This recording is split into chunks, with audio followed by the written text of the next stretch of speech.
입니다. 여호와는 하나님이시라. 여호와는 하나님이시라. 여호와 하나님, 우리의 하나님.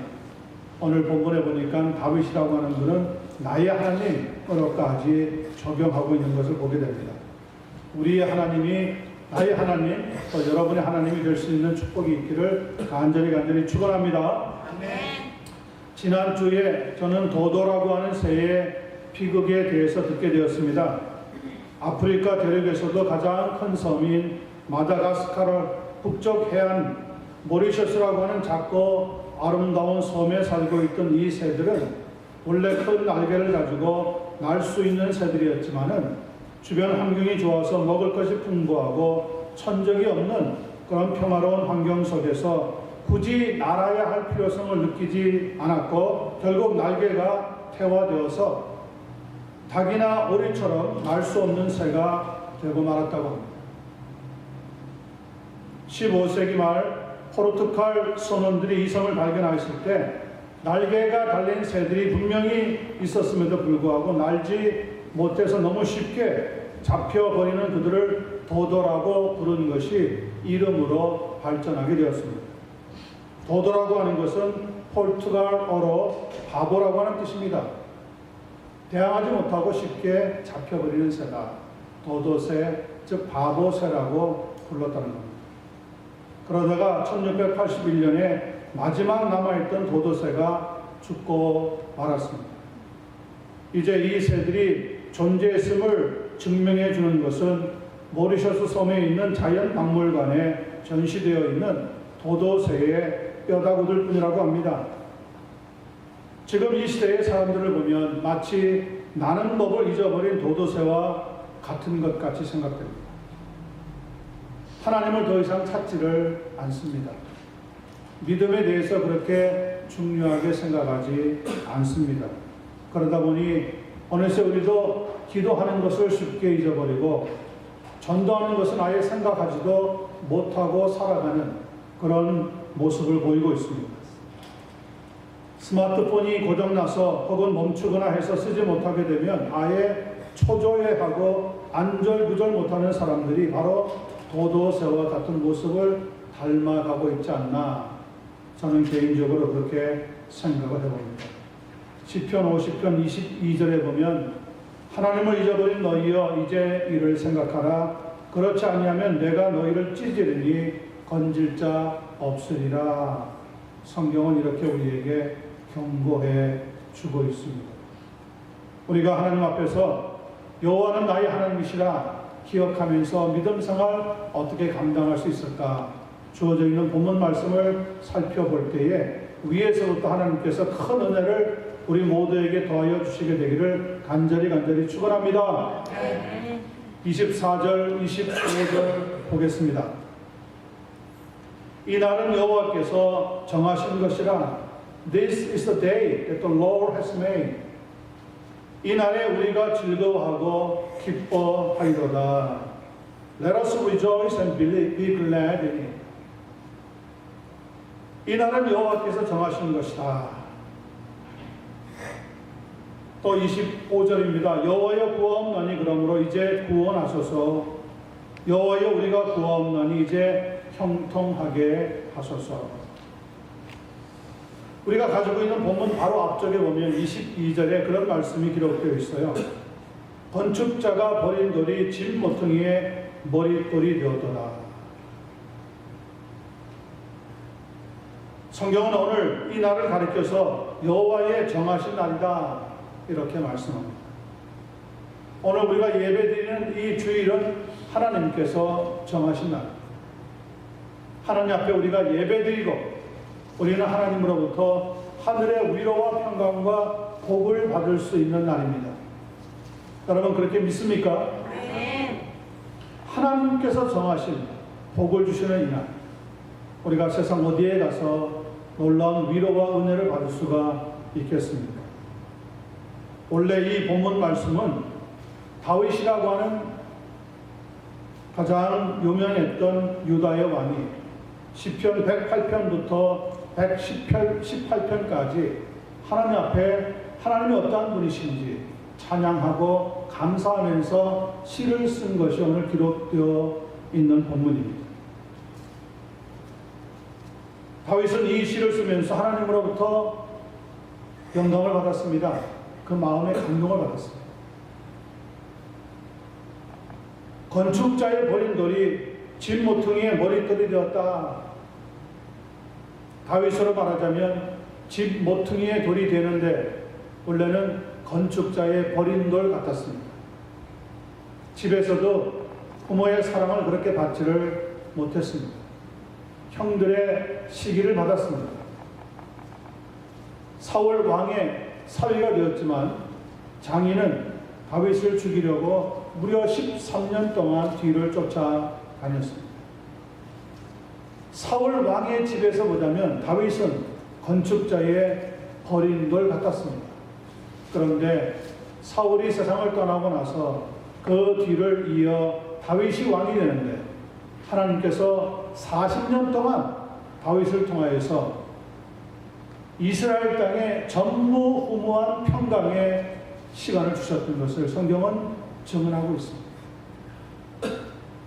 세상 사람들의 눈에 다윗은 건축자의 버린 돌 같았지만 그러나 나중에 시간이 지나고 보니까 그 집에 모퉁이 돌과 같이 중요한 인물로 하나님이 세우시게 되었더라.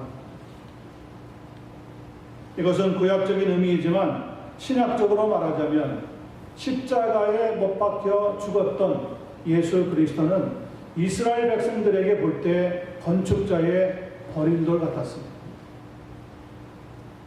예수님을 음모를 꾸며서 그를 죽이지 않으면 우리가 어떻게 해서라도 이 이스라엘 나라에 새로운 왕을 세우고 이 나라를 새롭게 변화시켜버리겠다.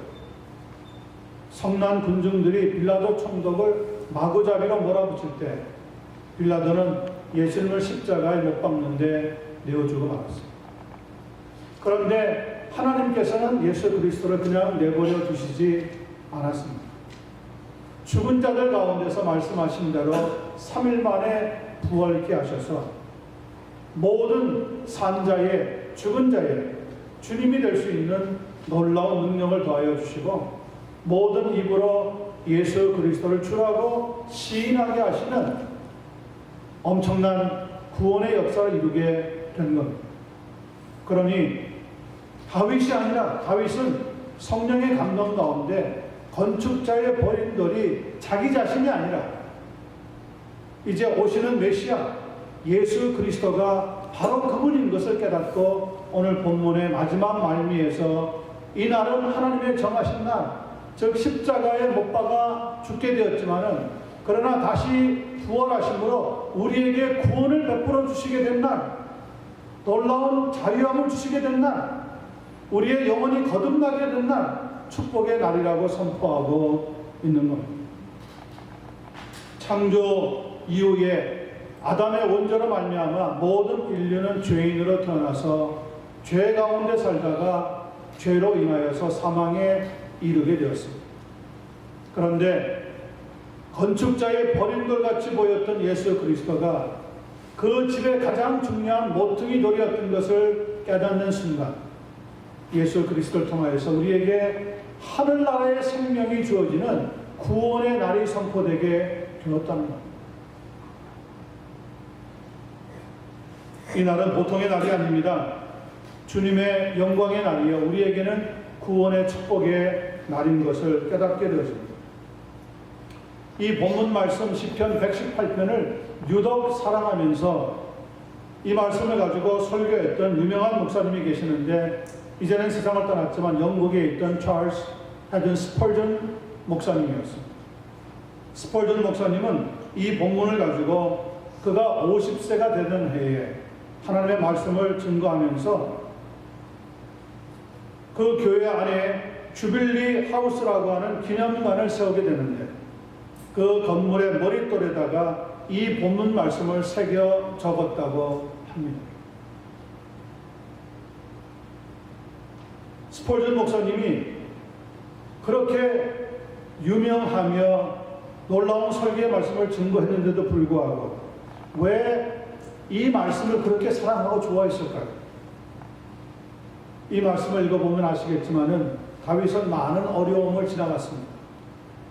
죽음의 고비도 지나갔습니다.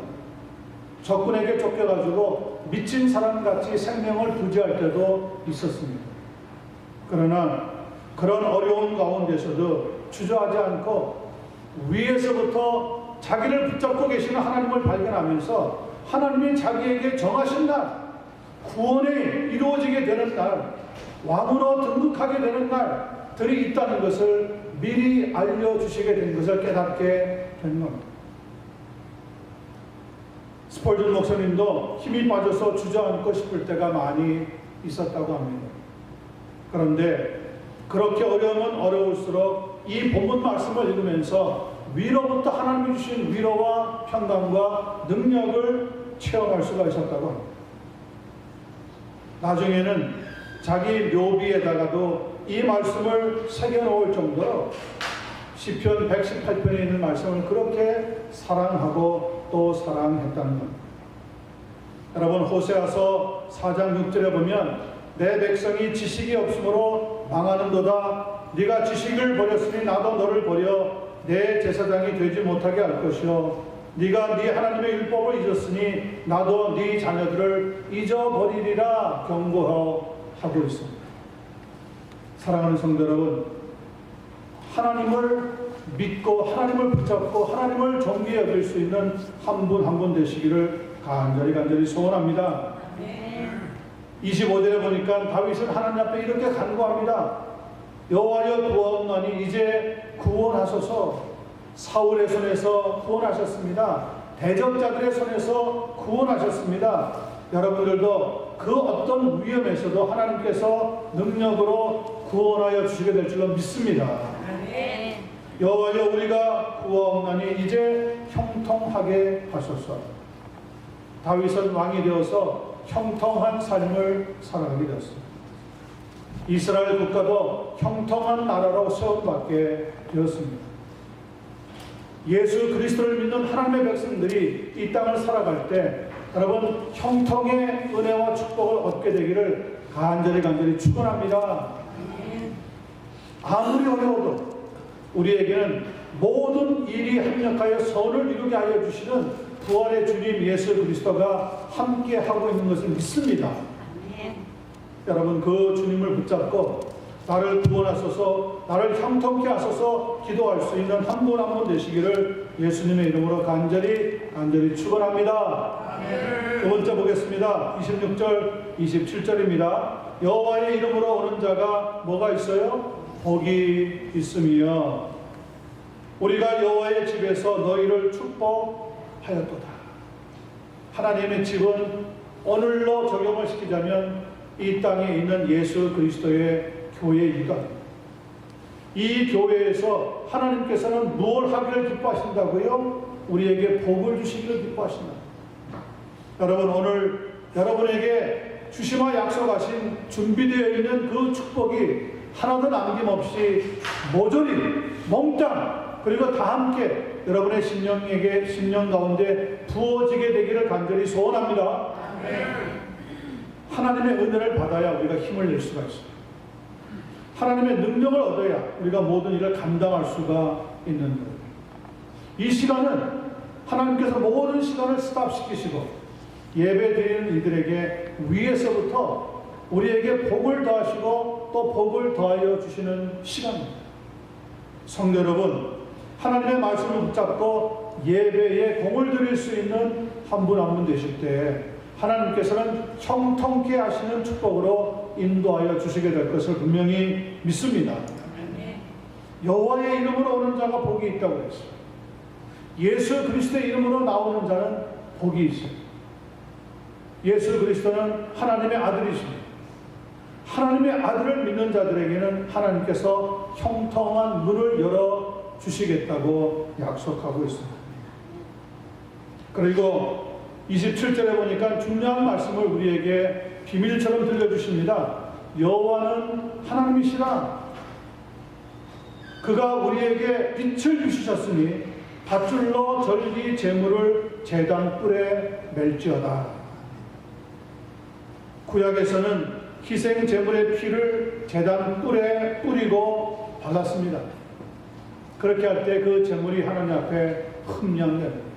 하나님 앞에 올라가서 하나님이 받으시는 제물이 되었던, 그리고 어떠한 범죄자라도 성전에 들어가서 제단 뿔을 붙잡으면 처형하지를 않았습니다. 살아날 수 있는 은혜를 주게 된 겁니다. 이러한 놀라운 축복을 우리들에게 주시기 위해서 예수 그리스도께서는 골고다 언덕 십자가에 꽁꽁 결박당하셨습니다. 손과 발에 대못으로 박히게 되었습니다. 다른 말로 하자면 제단 뿔에 매이게 된 겁니다. 그리고 예수님이 드리셨던 그 희생 제물은 우리에게 구원의 뿔로 다가와서 누구든지 그의 이름을 믿고 영접하는 자에게는 하나님의 자녀가 된다고 하는 약속을 요한복음 1장 12절은 해주고 있는데, 여러분 모두가 다 하나님의 자녀가 된 줄로 믿습니다. 아멘. 이제 우리는 우리 인류에게 구원과 생활을 주시기 위해서 구원 주시기 위해서 제단 뿔을 붙잡고 거기에 매어 주셨던, 그래서 하나님 앞에 산 제물로 드려졌던 예수 그리스도의 충만케 하시고 새롭게 하시는 은혜가 우리의 심령 가운데 또 우리가 살아가는 앞날에 놀랍게 더하여지게 될 줄로 믿습니다.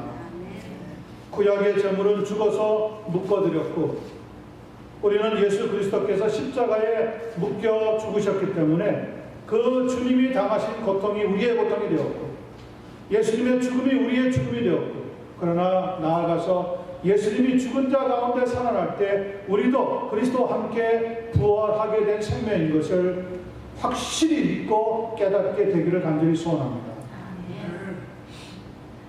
세상 욕망이 우리를 결박하면 실패하지만, 그러나 우리가 주님의 말씀에 우리 자신을 결박하고 매면은 하나님께서 우리를 이끌어 주시게 되는 겁니다. 아브라함은 이삭을 장작더미에 결박하고 제물이 되게 하면서 하나님께 온전히 바쳐드릴 때 믿음의 조상으로 복을 받으며 여호와 일의 하나님께서 아브라함과 함께 하셨다는 것을 성경은 증거하고 있습니다. 하나님의 아들이신 예수 그리스도께서 십자가에 매어서 결박당하고 죽으실 때 바로 거기에 우리도 함께 죽고 그분이 살아날 때 함께 살아나는 일체 동심이 된 그런 귀한 관계가 이루어지게 된 것을 확실히 믿습니다. 사도 바울은 이야기합니다. 내가 그리스도와 함께 죽고 그리스도와 함께 살아나라. 그러므로 죽는 것이 곧 사는 것이라. 우리가 우리의 육체대로, 우리의 생각대로, 우리의 마음대로 살면은 결국 죄 가운데 살다가 우리의 일생을 바쳐버리고 말지만, 그러나 예수 그리스도와 함께 살고 예수 그리스도와 함께 죽고 예수 그리스도가 가는 곳에 나도 함께 가면서 말씀 가운데 살아갈 때 우리에게는 인도하시는 놀라운 하나님의 은혜를 덧입고 또 덧입게 될 줄로 믿습니다. 그러므로 이 시간에 여러분이 희생 제물이 제단 뿔에 매어 있나를 확인해야 되는 것처럼 내가 십자가의 능력에 매어 있는지 확인할 수 있는 한 분 한 분 되시기를 바랍니다. 내가 예수 그리스도의 말씀에 붙잡혀 있는지, 거기에 결박되어 있는지, 하나님의 능력에 매어 있는지 자기 자신을 살필 수 있는 한 분 한 분이 되셔야 합니다. 어차피 우리는 무언가 붙잡고 살아가지 않으면 안 되는 세상에 살아가고 있습니다. 그러나 세상의 그 무엇도 붙잡으면 붙잡는 것만큼 허무해질 수밖에 없다고 성경은 가르쳐주고 있습니다. 여러분, 사람을 믿고 사람을 붙잡습니까? 그 사람 때문에 실망하는 날이 찾아옵니다. 여러분, 물질이 귀한 것 같아서 물질을 붙잡고 살아가기를 소원하십니까? 그 물질이 나로 하여금 허무한 인생을 살았다는 것을 가르쳐주는 날이 옵니다. 우리는 하나님의 능력 가운데 부활의 주님과 함께 살고 부활의 주님과 함께 나아갈 수 있는 그런 놀라운 믿음 생활을 감당해야 될 줄로 믿습니다.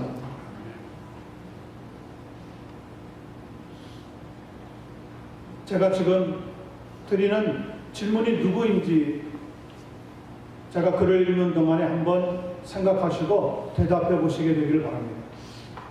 나는 영화배우 존 보이트의 딸입니다. 그러나 일찍 내 아버지의 성 보이트는 내 생애에서 지워져 버렸습니다. 내가 1살이 되었을 때 아버지와 어머니는 이혼했습니다. 이혼의 사유는 아버지의 불륜이었습니다. 그 이후 나는 경제적으로 아주 어렵게 살았지만 아버지는 경제적인 지원을 해주지 않고 애정이나 관심도 보이지 않았습니다. 자연히 나는 아버지와 사이가 틀어질 대로 틀어져 험악한 사이가 되었고 아버지를 심하게 원망하며 자랐습니다. 10대와 20대 초반에는 우울증과 자살 충동에 시달렸고 실제 면도칼로 자해하기도 했습니다. 당시 난 다른 어떤 사람과도 유대감을 느낄 수 없었고 완전히 세상에서 외톨이가 되었다고 생각을 했습니다. 14살에 사귀던 남자아이와 동거를 시작하면서 방탕한 생활을 했고 생애에 3번 결혼하고 3번 이혼도 했습니다. 문제 아이들을 모아놓은 고등학교를 다니면서 몸에 여러 군데 문신을 했고 20살이 되면서부터는 마약도 시작했는데 헤로인을 포함한 할 수 있는 모든 마약을 접하려고 노력을 했습니다. 참고로 저의 당시 취미는 칼을 모으는 것이었습니다. 그렇게 악동 기질의 쓰레기 같은 삶을 살던 어느 날 연기력 하나만큼은 눈에 띄었는지 1993년부터 서서히 배우로서의 길을 걸으면서 1997년에는 골든 글로브상을 받았고 2001년에는 인기 있는 영화는 아니었지만 상업적으로 엄청나게 성공한 툼 레이더에 출연하면서 세계적인 여성 스타로 알려지게 되었고요. 2009년에는 아카데미 여우주연상도 받게 되었습니다. 2001년 툼 레이더 촬영차 캄보디아를 방문하게 되었는데 거기서 부모를 잃은 채 겁을 먹고 두려움에 떨고 있는 아이들의 눈망울을 보는 순간 갑자기 나의 어두웠던 어린 시절이 떠올라 함께 울었습니다. 그 아이들을 보면서 나의 우울증에 부끄러움을 느끼고 한 아이를 입양하면서 다시는 내 자신을 파괴하는 그런 여자가 되지 않겠다고 다짐을 하게 되었습니다. 그때부터 전 세계의 난민 캠프를 방문하면서 또 국제 유니세프 같은 긴급 구호 단체에 많은 액수를 기부하면서 세계 여러 곳에 실향민들을 찾아가서 봉사하는 삶을 살기를 시작했습니다.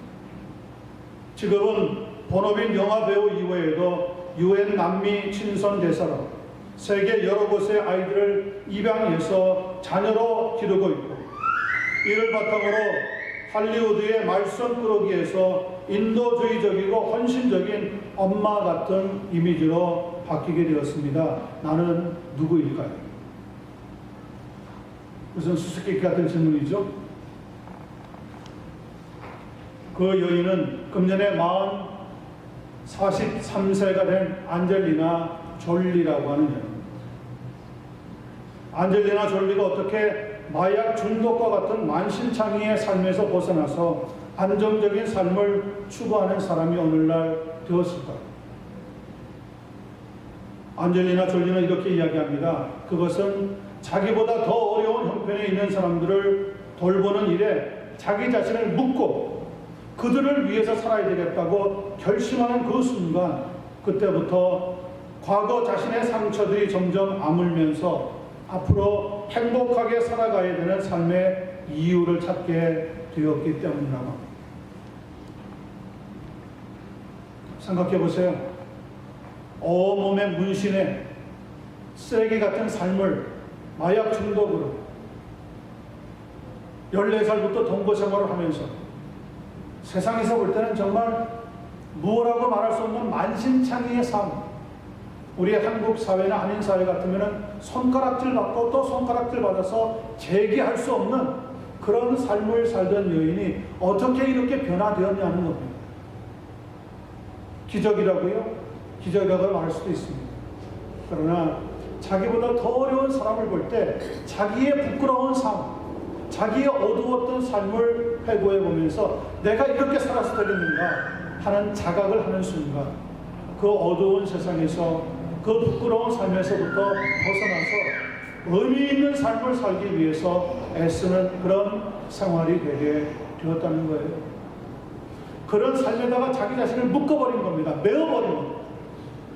보세요. 세상에서도 하나님 믿지 않는 사람들도 정말 의미 있는 일, 가치 있는 일에 자기 자신을 메어버릴 때 놀라운 변화의 삶을 경험하게 되는데 오늘 성경 본문에서 다윗은 뭐라고 얘기하고 있습니까? 희생 제물을 제단불에 메어버렸다고 말씀하고 있습니다. 다시 말하면 자기 자신을 하나님의 능력의 손에 붙잡혀서 거기에 결박당해서 사는 삶을 살아가게 되었다는 거죠.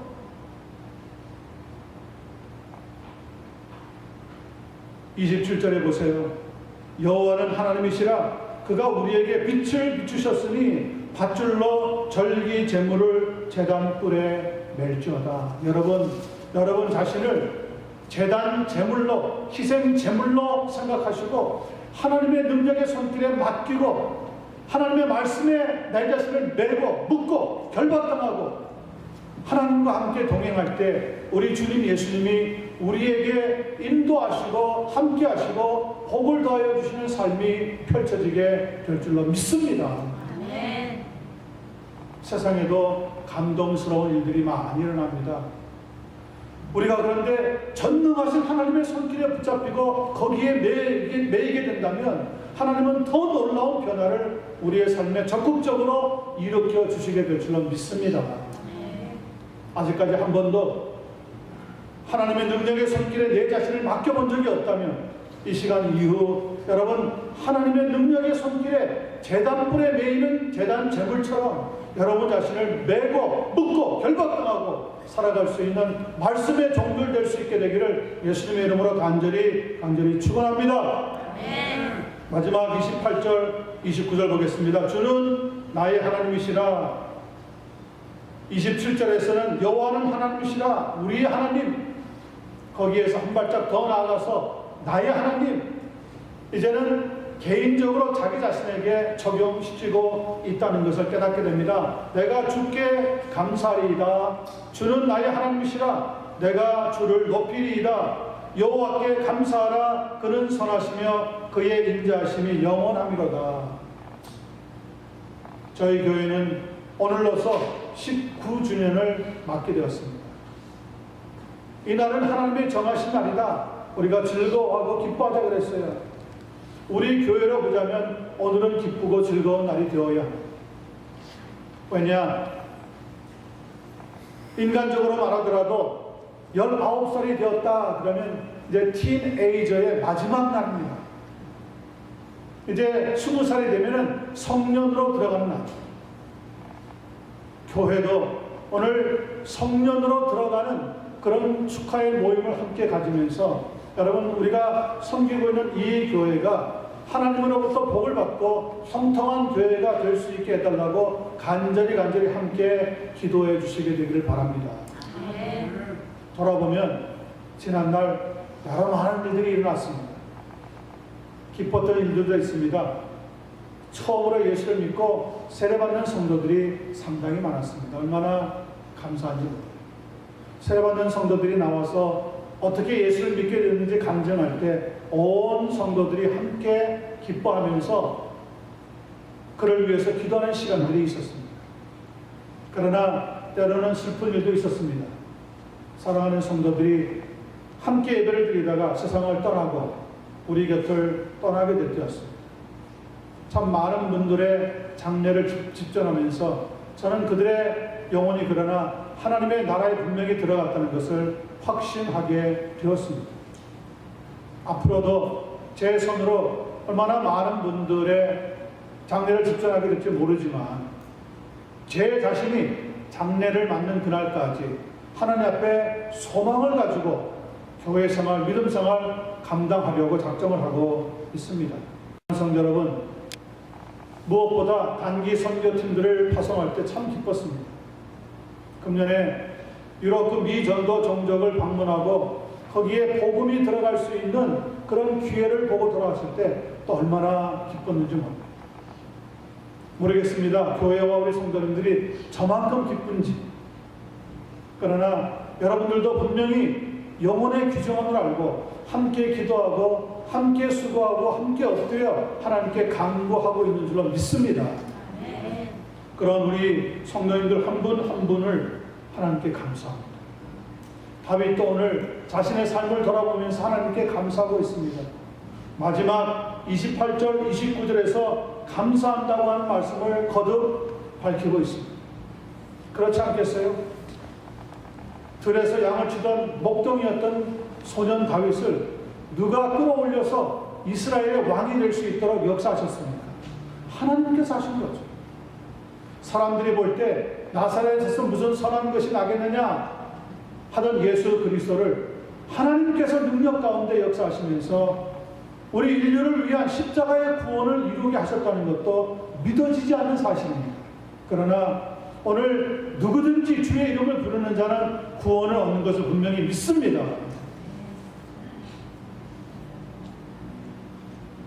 모세라고 하는 사람을 생각해 볼 수 있게 되기를 바랍니다. 그는 가나안 복지를 눈앞에 두고도 자기 자신은 그리로 들어갈 수 없다고 하는 말을 하나님으로부터 들었을 때 섭섭하다고 하지 않았습니다. 원망스럽다고 하지 않았습니다. 불평하지 않았습니다. 오히려 두 손을 높이 들고 이스라엘 백성들을 축복하고 하나님 앞에서 자신의 생애를 마감하고 말았습니다. 왜 그렇게 할 수 있었습니까? 그는 전능하신 하나님께서 자기와 자기 백성들을 역사하시고 놀라운 백성으로 삼아주시게 될 것을 미리 내다보면서 감사하고 또 감사했기 때문에 그리 될 수가 있었던 겁니다. 그런데 우리는 살아가면서 얼마나 우리의 입에서 불평, 불만이 많이 터져나오는지 모릅니다. 분명히 이전에 살았던 우리의 부모님들 혹은 우리 조상들의 어려운 삶보다 훨씬 지금 복된 삶을 살고 있는데도 불구하고 우리의 입에서 계속해서 불평이 쉬지를 않습니다. 남편에게 불평합니다. 아내에게 불평합니다. 자녀들에게 불평합니다. 부모에게 불평합니다. 지금 시대는 불평이 만연한 시대가 되었습니다. 그 어느 시대보다 더 풍성한 것을 누리고 있는데도 불구하고 거기에 대해서 감사하는 사람이 별로 없다는 겁니다. 여러분, 우리가 병에 걸리면 죽죠. 그러나 가만히 곰곰이 생각해 보십시오. 병 때문에 죽는 건 아닙니다. 그 병 때문에 속으로 원망하고 그 병에 대한 두려움과 죽음에 대한 공포가 우리를 사망의 계곡으로 끌어갑니다. 성도는 죽음이 오더라도 그 죽음을 하나님의 손에 맡기고 담담하게 믿음으로 걸어갈 수 있는 우리의 평생을 살아갈 때 하나님께서는 분명히 복에 복을 더하여 주시게 될 줄로 믿습니다. 아멘. 어떤 사람들은 죽음에 가까이 오면은 발악을 하는 사람들이 있어요. 죽기 싫다는 거죠. 이들은 못 죽겠다는 거예요. 어떤 사람은 100세까지도 사는데 나는 왜 이렇게 일찍 세상을 떠나야 되느냐. 그게 발악한다고 해서 삶이 연장이 되어지고 죽지 않게 된다면 누가 하겠습니까? 그런데 성도들마저 그런데 동참해서 죽지 않겠노라고 매달리고 약을 먹고 수술을 또 하고 한 대 또 하고 안 한 대 또 하고 만약에 이렇게 하면서 세상 사람들보다 더 못난 모습으로 살아간다면 예수 그리스도의 십자가의 죽음과 사망한 가운데 부활하신 그 능력은 아무런 의미가 없는 거예요. 여러분, 우리의 삶에는 무엇이 풍성하면 좋겠습니까? 저는 누누이 말씀드리지만 그 무엇보다 감사가 충만한 성도가 되시기를 예수님의 이름으로 부탁하고 또 부탁합니다. 아멘. 우리 자녀들을 보십시오.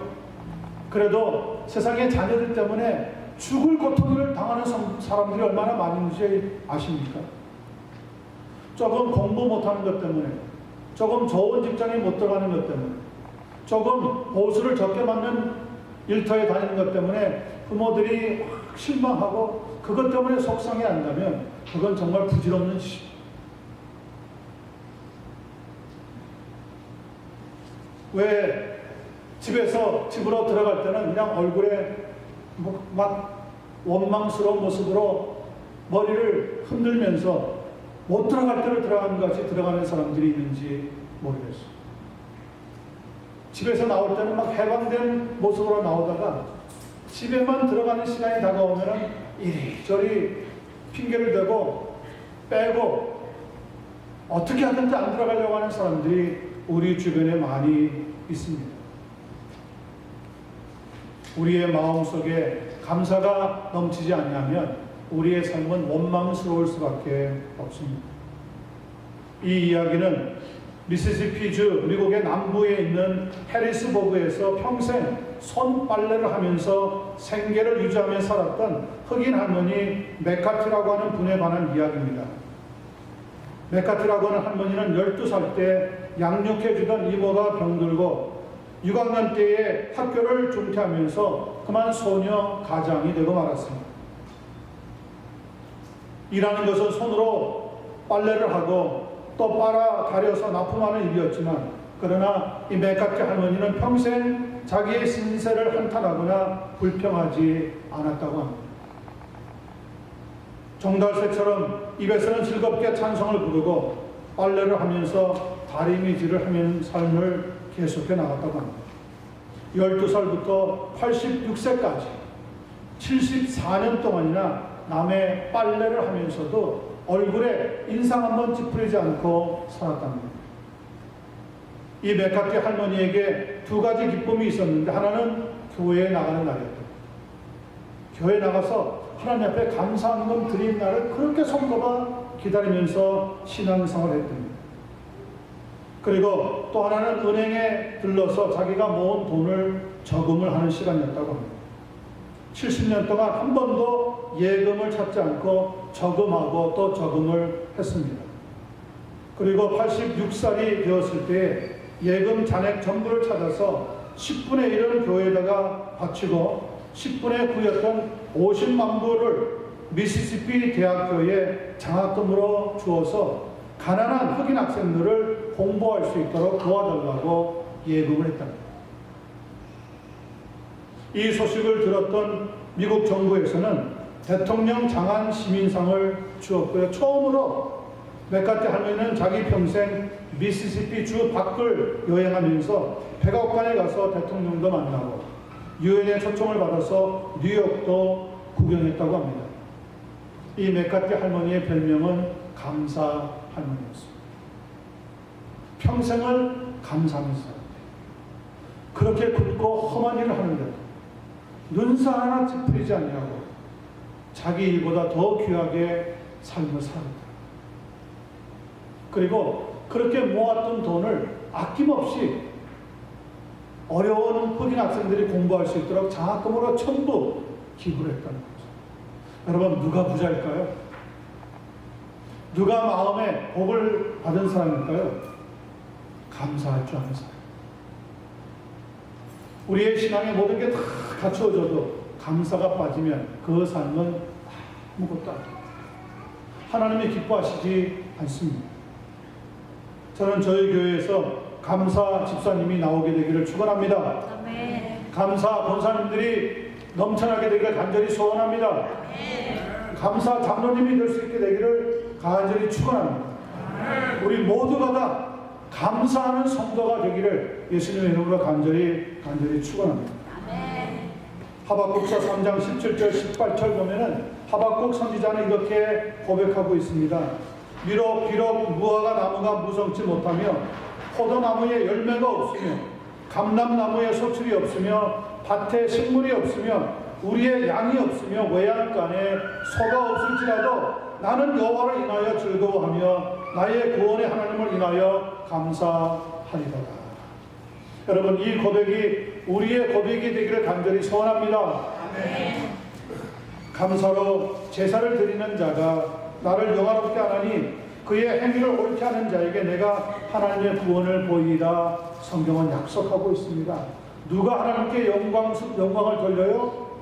감사하는 자가 하나님을 영화롭게 한다고 했습니다. 교회 설립 19주년을 맞이해서 간절히 부탁하고 호소하는 것은 사랑하는 성도 여러분, 어디에 가든지 어느 자리에 있든지 원망 대신 불평 대신 감사가 흘러넘치고 다른 사람들을 축복할 수 있는 그런 성도가 되어지기를 간절히 축원하고 또 축원합니다. 기도하겠습니다.